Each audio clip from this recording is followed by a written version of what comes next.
Why did the British Army invade Iraq? What went wrong in the years of occupation? How did Iraq end up in chaos and division, more than 1 million people displaced?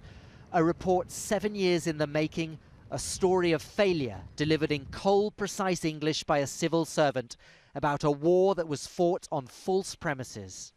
In the absence of a majority in support of military action, we consider that the UK was, in fact, undermining the Security Council's authority. But just as damning for the then Prime Minister Tony Blair was Sir John Chilcot's verdict on the post-invasion chaos in Iraq, that it could and should have been avoided. Blair told the inquiry that the difficulties encountered in Iraq after the invasion could not have been known in advance. We do not agree that hindsight is required. The risks of internal strife in Iraq, active Iranian pursuit of its interests, regional instability, and al-Qaeda activity in Iraq were each explicitly identified before the invasion. An emotional Tony Blair responded. He says the report shows no evidence of deceit, of lies, of bad faith. And while he'll never apologise for the decision to invade Iraq, he came closer than he's ever done to acknowledging the consequences that came from that act. And a nation whose people we wanted to set free and secure from the evil of Saddam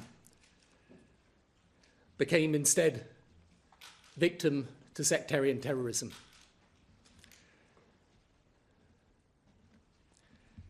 For all of this, I express more sorrow, regret, and apology than you may ever know or can believe. But this report is not just a blow to one man, but to much of the British establishment.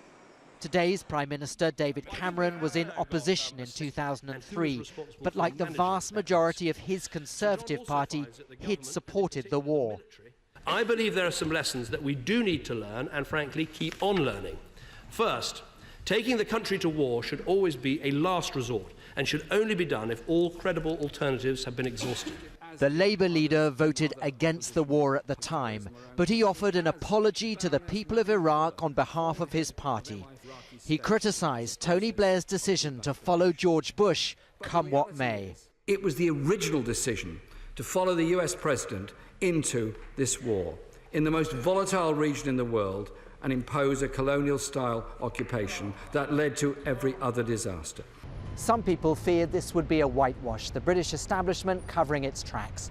In fact, Sir John Chilcot has written a painfully honest account.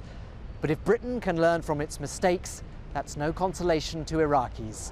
At least 150,000 have died, said Sir John Chilcot, and no end to their suffering in sight. Whether legal action follows is not so clear, but any assessment of Tony Blair's place in history will have to take into account the damning verdict of the Chilcot report. Barnaby, Phillips, Al Jazeera, Westminster in central London.